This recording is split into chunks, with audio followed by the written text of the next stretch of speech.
Hey everyone, अस्सलाम वालेकुम। आज हम boat neck blouse with princess cutting देखेंगे और इस ब्लाउज को मेजरमेंट बेस कट करेंगे और साथ ही कटिंग कितना रोल प्ले करता है एक अच्छी ब्लाउज फिनिशिंग के लिए, उसके लिए भी यहाँ पे एक नजर डालेंगे। यहाँ पे मैंने 70 पॉइंट्स कॉटन फैब्रिक को लिया है। इसको अच्छे से फोल्ड कर लेंगे और कई दफा इसकी फोल्डिंग अंदर अधूरी रह जाती है, तो उसको आप सही कर ले। हाइट के मुताबिक से इसकी फैब्रिक की यूज होती है। अगर आपकी हाइट अच्छी खासी है तो आपको यहाँ पे 1 मीटर क्लॉथ लेना होगा। तो देखिए, सबसे पहले हम इसकी हैंड की कटिंग कर लेंगे। इसके लिए यहाँ पे मैंने 1/2 इंच स्टिचेस में मार्क कर लिया। फिर उसके बाद यहाँ पे इसकी हैंड की लेंथ 9 इंचेस रही, उसको मार्क कर लेंगे। फिर उसके बाद स्टिचेस में के लिए 1/2 इंच मार्क कर लेंगे। अब यहाँ पे मैंने इस तरह से बॉक्स शेप डाल लिया। फिर उसके बाद इसकी हैंड की लूज 5 इंचेस और यहाँ पे एक्स्ट्रा स्टिचेस में के लिए 1.5 इंचेस मार्क कर लिया है। अब देखिए, यहाँ पे इसके आर्म साइज मार्क करने के लिए ऊपर से 3 इंचेस तक मार्क कर ले। फिर उसके बाद इसकी आर्म साइज 7.5 इंचेस रही, उसको भी यहाँ पे मार्क कर ले। और यहाँ पे देखिए, हमारी क्लॉथ ज़्यादा नहीं है, तो यहाँ पे हम एक्स्ट्रा से क्लॉथ ऐड कर लेना होगा। एक्स्ट्रा क्लॉथ फिर बाद में ऐड कर लेंगे। फिलहाल यहाँ पे हम इस तरह से आर्म साइज से नीचे तक यहाँ पे मार्क कर लेंगे। तो देखिए, इस तरह से मार्क कर लिया है मैंने दोनों। और उसके बाद यहाँ पे मैं इसको आर्म शेप दे दिया। तो देखिए, यहाँ पे बस इतना सा क्लॉथ चाहिए हमें और यहाँ पे मैं कट कर ली। अब देखिए, यहाँ पे इसी का क्लॉथ कई दफ़ा यहाँ पे फिट हो जाता है और यहाँ पे हमारी क्लॉथ यहाँ पे फिट नहीं हुआ, तो फिर से मैं एक्स्ट्रा यहाँ से कट करके ऐड कर लूँगी। अब हम इसकी फ्रंट और बैक पार्ट की कटिंग कर लेंगे। हमारी इसकी ब्लाउज बैक ओपन ब्लाउज है और इसमें बैक ओपन हुक्स होंगे, ठीक है। तो देखिए, आप यहाँ पे क्लॉथ को इस तरह से टोटली ओपन कर ले। फिर उसके बाद चेस्ट साइज के अकॉर्डिंग यहाँ पे फोल्डिंग कर ले। और देखिए, मैंने यहाँ पे इसी तरह फोल्डिंग कर लिया है। अब यहाँ पे इसकी लेंथ मार्क कर लेंगे। उससे पहले यहाँ पे स्टिचेस में के लिए 1/2 इंचेस मार्क कर ले। फिर उसके बाद इस तरह से लाइन ड्रा कर ले। अब इसकी लेंथ रही 13 इंचेस। फिर उसके बाद इसके स्टिचेस में के लिए 1/2 इंचेस। देखिए, अब यहाँ पे देखिए, इसकी शोल्डर मार्क कर लेंगे। शोल्डर रही 6 इंचेस और फिर यहाँ पे एक्स्ट्रा स्टिचेस में के लिए 1/2 इंचेस। अब इस ब्लाउज़ की साइड्स की फिटिंग देखेंगे। यहाँ पे ब्लाउज़ की साइड 7 इंचेस रही और उसको मार्क कर लेंगे। फिर उसके बाद एक्स्ट्रा 1/2 इंचेस स्टिचेस में के लिए मार्क कर लेंगे। तो देखिए, हमारे पास अब आर्म साइज नहीं है, तो इसके अकॉर्डिंग से हम आर्म साइज को निकालेंगे, ठीक है। तो यहाँ पे हम ब्लाउज़ की साइड पार्ट पे यहाँ पे इस तरह से मार्क कर लेंगे। फिर उसके बाद इसकी शोल्डर तक यहाँ से ड्रा कर लेंगे। तो इस तरह से ड्रा कर लेने के बाद इसको चेस्ट साइज मार्क कर लेंगे। चेस्ट साइज मार्क कर लेंगे। फिर उसके बाद यहाँ पे एक्स्ट्रा 2 इंचेस तक छोड़ के मार्क कर लेंगे। इस तरह मार्क करना एक तरफ इजी वे होता है। जब आप इसकी लास्ट में सिलाई, तब आप इसी निशान पे सिलाई डालते हो, तो ठीक है। तो अब यहाँ पे आर्म साइज के लिए 1 इंचेस मार्क करके मैंने आर्म साइज दिया है। अब देखिए, यहाँ पे हम इसकी शोल्डर मार्क कर लेंगे। Shoulder 2 inches plus 1/2 inches stitches, okay. अब यहाँ पे इसकी नेक मार्क कर लेंगे और नेक रही यहाँ पे 2.25 इंचेस। फिर उसको मैंने इस तरह से बॉक्स शेप दिया है।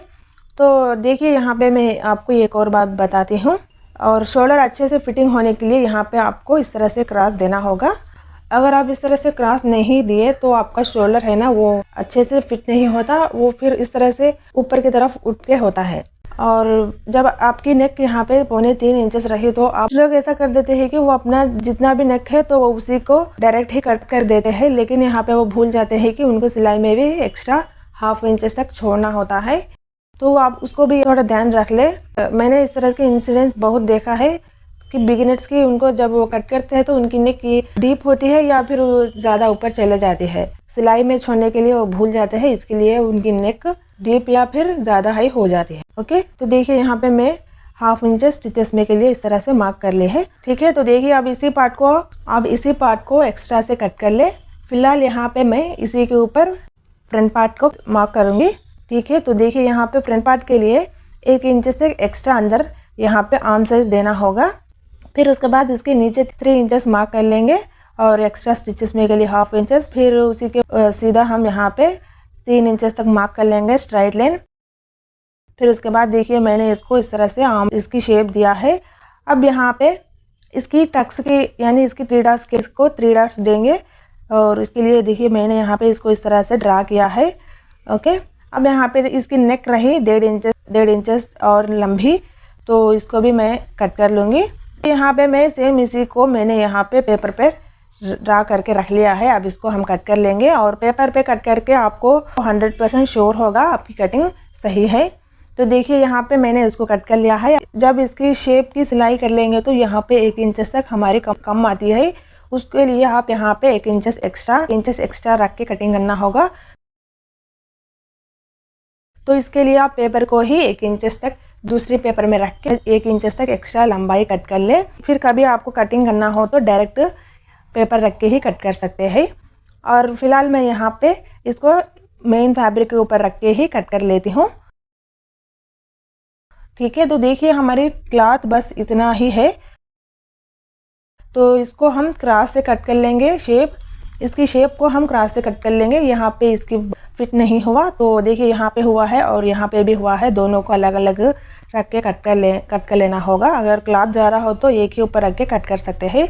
और देखिए यहाँ पे मैंने उसको मार्क कर ली क्रॉस से और फिर यहाँ पे साइड पे एक्स्ट्रा स्टिचेस में के लिए 1/2 इंच छोड़ दिया। फिर यहाँ पे नीचे भी मैंने 1 इंच तक इसकी लंबाई बढ़ा ली है। और सेम इसी तरह हमने दूसरे पार्ट को भी कट कर लेना है। तो देखिए हमारी ये लाइनिंग पार्ट की कटिंग होती है। अब इसकी मेन फैब्रिक की कटिंग कर लेंगे। और ये है हमारे मेन फैब्रिक। यहाँ पे इसकी बॉर्डर इतना है लंबा, तो वो हमारी हैंड होती है। ठीक है, तो देखिए यहाँ पे मैं हैंड रख के इसकी कटिंग कर ली और हैंड को भी हमारे यहाँ पे साइड पे जॉइंट्स पड़ेंगे, उसको भी हमने जॉइंट्स कर लेना होगा। ठीक है, तो इसकी बैक पार्ट की कटिंग कर लेंगे। और बैक पार्ट में इस तरह छोटा बॉर्डर आता है, उसको आप कट कर ले। और क्योंकि ये बॉर्डर 90s के जनरेशन में बहुत यूज़ करते थे, तो अब यहाँ पे यूज़ कोई नहीं करता इसका, तो इसको आप निकाल कर रख ले। अगर आपकी चॉइस है तो आप इसको रख के भी सिलाई कर सकते हैं। ठीक है, तो देखिए यहाँ पे मैंने इसकी बैक पार्ट की कटिंग कर ली। अब इसके फ्रंट पार्ट की कटिंग कर लेंगे। और कटिंग करने के बाद यहाँ पे आपको नेक के साइड एक निशान डाल ले। और ये निशान भी जब आप इस डोरी रख के सिलाई कर लेंगे तो इसी के निशान के ऊपर सिलाई करते हो, तो जितना आप रखते हैं उतना ही नेक आपको आता है। देखिए यहाँ पे मैं अब इसकी भी शेप सेम इसी तरह मैंने क्रॉस पार्ट पे रख के कट कर लिया है। तो देखिए हमारी यह कंप्लीट पूरी होती है। और हम इसकी बैक पार्ट की ओपन कर लेंगे। और देखिए यहाँ पे मैं बैक पार्ट 3 इंचेस रख लेती हूँ हुक्स के लिए। फिर उसके बाद यहाँ पे 1/2 इंचेस रख लूँगी। और नेक के बाद 1 इंच छोड़ के फिर सिलाई में के लिए 1/2 इंच छोड़ के यहाँ पे मैं इस तरह से इसको डिज़ाइन दूंगी। ओके, अगर आपको इसकी डिज़ाइन ज़्यादा और भी ज़्यादा चाहिए तो यहाँ पर हम बढ़ा सकते हैं। अब इसके पार्ट को ओपन कर लेंगे। और सेम इसी तरह हम बैक पार्ट के मेन फैब्रिक के क्लॉथ को भी ओपन कर लेना होगा। तो देखिए यहाँ पे मैं इसकी बैक पार्ट को भी ओपन करती हूँ। यहाँ पे आप निशान डाल ले, यहाँ पे और यहाँ पे आप निशान डाल ले। और इस तरह निशान डाल के आप सिलाई कर लेते हो तो आपकी ब्लाउज़ की फिटिंग एकदम परफेक्ट होगी। ठीक है, तो इस तरह से निशान डालने से बेनिफिट ये होता है कि आपकी नेक ज़्यादा नहीं होगी।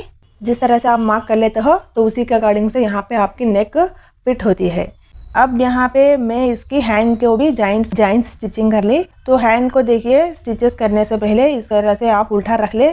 फिर उसके बाद इसके ऊपर एक सिलाई डाले। फिर इसको इस तरह से टर्न कर ले। ओके, अब देखिए ओवरऑल स्टिचेस डाले। फिर उसके बाद साइड्स में भी जॉइंट्स डाले। हैंड की स्टिचिंग कर ली। अंदर की तरफ देखिए अच्छी फिनिशिंग रही और ऊपर की तरफ भी। और यहाँ पे मैं इसकी नीचे ब्लू कलर की बॉर्डर लाइट से दिखता हुआ सिलाई कर ली, क्योंकि यही एक डोरी के जैसा दिखने लगेगा। और देखिए यहाँ पे मैं इसकी बैक पार्ट की सिलाई भी कर ली और इसको भी अच्छे से कट कर ले। ओके, फ्रंट और बैक पार्ट और सभी लाइनिंग को हम मेन फैब्रिक के ऊपर रख के यहाँ पे सिलाई कर लेंगे। ओके, तो देखिए यहाँ पे मैंने इसकी सिलाई कर ली। और सिलाई करने के बाद यहाँ पे आप इसकी नेक, फ्रंट और बैक नेक की और जो भी एक्स्ट्रा क्लॉथ इसकी साइड्स में आएंगे उसे सबको आप कट कर ले। तो अब देखिए इसकी डोरी स्टिचिंग कर लेंगे। तो यहाँ पे अब हम डोरी को स्टिचिंग कर लेंगे। और यहाँ पे मैंने डोरी को गोल्डन शेड से बना के रख लिया है। साड़ी में हमारे गोल्डन शेड ही थी, तो इसके लिए मैंने यहाँ पे गोल्डन शेड का यूज़ किया है। और ब्लाउज़ के मुताबिक से हम डोरी को हम सेलेक्ट नहीं करना होगा, साड़ी के मुताबिक से सेलेक्ट करना होता है। तो देखिए डोरी को आप इस तरह से रख के सिलाई कर ले। यहाँ पे मैं इसकी सिलाई कर ली। अब यहाँ पे इसकी दोनों साइड्स के शेप्स को इस तरह से रख के यहाँ पे सिलाई कर लेंगे। ओके। तो अगर आपकी कंफर्टेबल के अकॉर्डिंग से आप इसको सिलाई कर ले। मैं तो यहाँ पे नीचे इस तरह से रख के सिलाई कर लेती हूँ। तो देखिए गाइस, यहाँ पे मैं इसकी सिलाई कर ली। ओके, अब अंदर आप चाहे तो इसकी ओवरलैप कर ले। अंदर की क्लॉथ को इस तरह से टर्न कर ले, फिर उसके बाद यहाँ उसके ऊपर सिलाई कर लेंगे। ओके, देखिए यहाँ पे इस तरह से सिलाई डाल ले, और मैंने देखिए यहाँ पे इसकी सिलाई डाल ली। अब इस पार्ट को इस तरह से खींच के पकड़ ले, और जब इसकी इस तरह से शेप आएगी तो वहाँ पे आप इस तरह से प्रेस कर ले। फिर उसके बाद इसको टर्न करके फिर इस तरह से फोल्ड कर ले, और फिर उसके बाद आप यहाँ पे लाइट से मार्क कर ले, और उसी के ऊपर आपको यहाँ पे सिलाई करना होगा। और इस तरह से हमारी ये फ्रंट की शेप बनती है।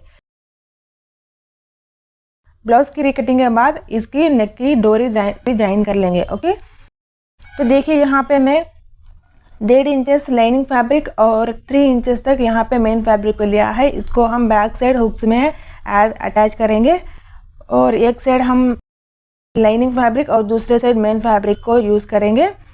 तो देखिए यहाँ पे 1/2 इंचेस ऊपर मैं रख लेती हूँ। ऊपर भी हमारे यहाँ पे एक हुक आती है, और लाइनिंग फैब्रिक के लिए लाइनिंग को ऊपर इस तरह से सिलाई डाल के, फिर इसको टर्न करके सिलाई डाल के, फिर इसको अंदर की तरफ फोल्ड करके यहाँ पे ऊपर आपको एक सिलाई डाल लेना है।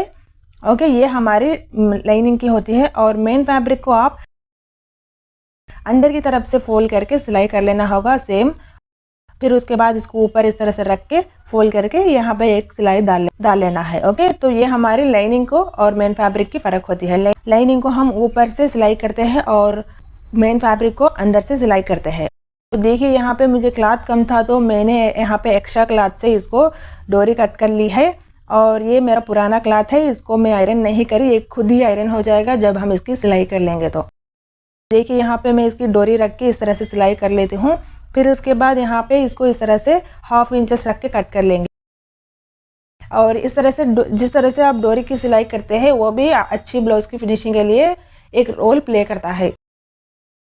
तो गाइस, अब हम इसको यहाँ पे इस तरह से रख के फोल्ड कर लेंगे। फिर उसके बाद यहाँ पे जहाँ पे हम डोरी की सिलाई कर लिए थे उसी के ऊपर हम यहाँ पे भी सिलाई कर लेना होगा। फिर यहाँ तक आने के बाद आप यहाँ 1/2 इंचेस छोड़ के कट कर ले, और उसको अंदर की तरफ फोल्ड कर लेना है।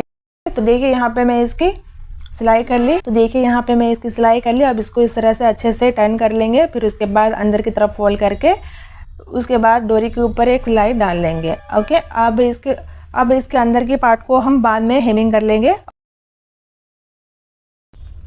सिलाई कर ली दोनों साइड्स को।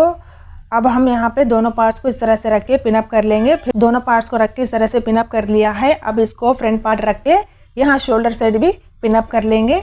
और अब हम इसकी ब्लाउज की रिकटिंग कर लेंगे। रिकटिंग का मतलब ये है कि इसको अगर आपकी ब्लाउज फिट होना है तो आप रिकटिंग करना लाजमी है। यहाँ पे 1/2 इंचेस या फिर पॉइंट्स में ही फ़र्क होता है, तो उसी को हम कट कर लेंगे। अगर अच्छी फिनिशिंग ब्लाउज के लिए ये भी एक इम्पॉर्टेंट है। तो यहाँ पे आप सबसे पहले लेंथ को मेज़र कर ले। देखिए यहाँ पे लेंथ मुझे 1/2 इंचेस एक्स्ट्रा आ रहा था, तो आपको डाउट होगा कि ये 1/2 इंचेस एक्स्ट्रा किस तरह से आया है। हमने तो इसको लेंथ कर परफेक्ट फिट में रख दिया है। 1 इंच तक लंबाई बढ़ा ली है, तो उसके बाद यहाँ पे इसकी 1/2 इंचेस एक्स्ट्रा आई है। ओके, तो इसको हम कट कर लेंगे। फिर उसके बाद यहाँ पे ब्लाउज की साइड पार्ट को भी कट कर लेंगे। साइड पार्ट हमारी 7 इंचेस रही, फिर एक्स्ट्रा स्टिचेस में के लिए 1/2 इंचेस रख के कट कर लेंगे। सेम उसी तरह हमने शोल्डर पे भी मार्क करके कट कर लेना होगा। और शोल्डर पे भी देखिए ज़्यादा फ़र्क नहीं है, बस 1-2 पॉइंट्स ही फ़र्क है, और उसको भी हम कट कर लेंगे। और देखिए यहाँ पे मैं इसको आर्म साइज पे भी लाइट से कट कर लेती हूँ।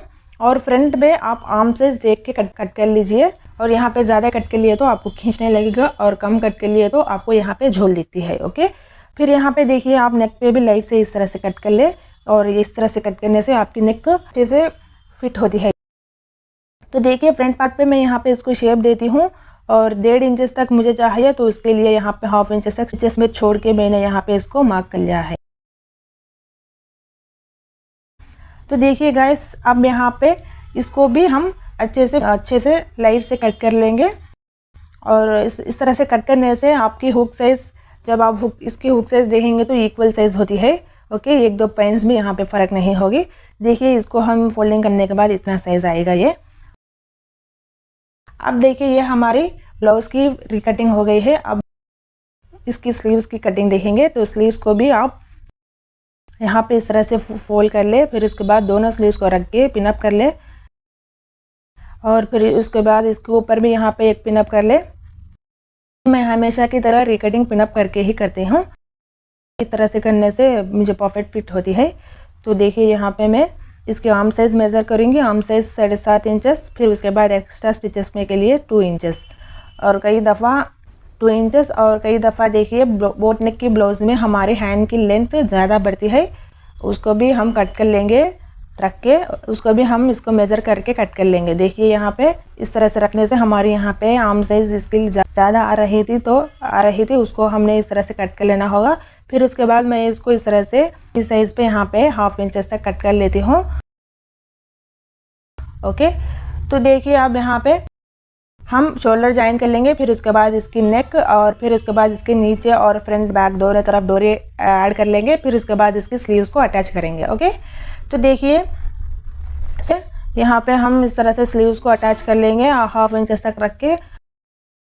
देखिए सबसे पहले शोल्डर्स को अटैच कर लेंगे, फिर उसके बाद यहाँ पे अटैच करने के बाद यहाँ पे लाइट से जितना भी आपका यहाँ पे फर्क दिखेगा उसको कट कर ले और उस तरह से कट करने से भी आपका नेक यहाँ पे अच्छे से फिट होती है। अब देखिए डोरी को इस तरह से रख लेंगे फोल्ड करके, फिर उसके बाद हमने जहाँ इसकी सिलाई कर ली थी तो उसी के ऊपर यहाँ पे हमने सिलाई कर लेना होगा। तो देखिए यहाँ पे मैं डोरी की सिलाई कर ली थी, उसी के ऊपर यहाँ पे मैं सिलाई कर रही हूँ और सिलाई करते वक्त आप ज़्यादा खींच के ना सिलाई कर ले, फिनिशिंग अच्छी नहीं होगी। तो देखिए गाइस यहाँ पे मैं इसकी सिलाई कर ली।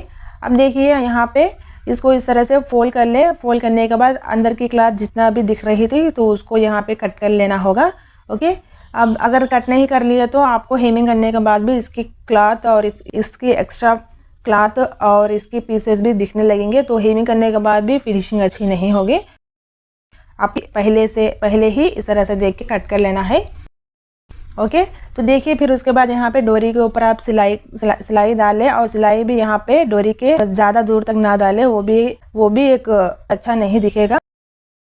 ओके, तो देखिए हमारी ये इस तरह से इसकी नेक हो गई है। अब यहाँ पे आप बाद में यहाँ पे आप हेमिंग करके आयरन कर ले, अच्छी फिनिशिंग दिखती है। इसी तरह हमने यहाँ पे इसके फ्रंट और इसके बैक पार्ट को भी डोरी से स्टिचिंग कर लेना होगा। और यहाँ पे आप इसकी स्ट्राइट क्लॉथ भी ले तो कोई बात नहीं, डोरी के लिए नॉर्मल से हम डोरी के लिए यहाँ पे क्रॉस पे कटिंग करके सिलाई कर लेते हैं। और तो देखिए यहाँ पे मैं इसकी सिलाई कर ली यहाँ पे, तो देखिए यहाँ पे हमारे फ्रंट की शेप कितना अच्छा आया है। और सेम इसी तरह हमने बैक पार्ट को भी आप बैक पार्ट को भी स्टिचेस लगा ले। अटैच करने के लिए मेरे पास डोरी हो गई है, तो डोरी को हम सिलाई कर लेंगे और सिलाई करने के बाद इस तरह 1/2 इंचेस तक छोड़ के कट कर लेंगे। फिर उसके बाद हम मेन फैब्रिक के यानी कि कॉटन फैब्रिक के ऊपर रख के इस तरह से सिलाई कर लेंगे। ओके, तो ये है हमारी डोरी स्टिचिंग प्रोसेस। उसके बाद यहाँ पे भी आप 1/2 इंचेस तक रख के पूरा कट कर लेना होगा। यहाँ बैक पार्ट के स्टिचेस करके दिखाती हूँ। तो देखिए यहाँ पे मैं अब आपको बैक पार्ट के स्टिचेस करके दिखाती हूँ। ओके, फिर उसके बाद देखिए हम इसकी स्लीव्स को अटैच कर लेंगे। तो यहाँ पे आप जब भी स्लीव्स अटैच करेंगे तो मिड सेक्शन से ही अटैच कर ले। इस तरह से अटैच करने से आपकी हैंड की फिटिंग परफेक्ट होती है, क्योंकि इस तरह से अटैच कर लिए तो आपको दोनों तरफ ही एक ही लेवल आएगा। अगर इस तरह से नहीं कर लिए तो एक साइड ज़्यादा और एक साइड कम भी हो सकता है अगर आप बिगिनर हो तो। देखिए गाइस अच्छा आया है ये हमारी हैंड की। तो देखिए यहाँ पे हैंड की हमारी सिलाई हो गई है। सेम इसी तरह हमने दूसरे साइड को भी सिलाई कर लेना है। तो देखिए मैंने यहाँ पे दोनों साइड्स को इस तरह से दोनों अटैच कर लिए। अब इसको हम फोल्ड करके उल्टा रख के 2 फोल्ड कर लेंगे और जहाँ पे हम पहले यहाँ पे निशान डाल लिए थे उसी के मुताबिक यहाँ पे और एक निशान अंदर डाल लेंगे। फिर उसके बाद स्केल से इसको लाइन ड्रा कर लेंगे। तो देखिए यहाँ पे मैं डाली, फिर उसके बाद इसको हैंड पे भी मार्क करके इसकी शेप दिया है और सेम इसी तरह मैंने दोनों साइड्स भी डाल ली। अब यहाँ पे मैंने दोनों तरफ भी स्टिचेस डाल लिया है। तो देखिए अब जो भी इसका एक्स्ट्रा है क्लॉथ उसको हम कट कर लेंगे, क्योंकि अंदर की तरफ भी फिनिशिंग होना तो गाइज देखिए यहाँ पे बैक पार्ट में मैंने इसको ब्लाउज की बैक पार्ट को मैंने यहाँ पे 1 इंचेस तक यहाँ पे टक्स की सिलाई कर ली, यानी कि इसकी शेप होती है वो। ओके, फिर उसके बाद जिसकी इसकी कमर थी उतना मैंने यहाँ पे रख के इसकी पूरी सिलाई कर ली है। ओके, अब देखिए यहाँ पे मैं आपको इसकी हेमिंग करके इसको आयरन करके दिखाती हूँ। तो गाइस देखिए ये हमारी ब्लाउज कितना अच्छा आया है, कितनी अच्छी फिनिशिंग आई है। एक फिनिशिंग के लिए तो लाइक बनता है ना यार, लाइक करें और शेयर करें। और इसी तरह और भी कटिंग्स और स्टिचिंग्स पैटर्न देखने के लिए मेरे चैनल को सब्सक्राइब करें।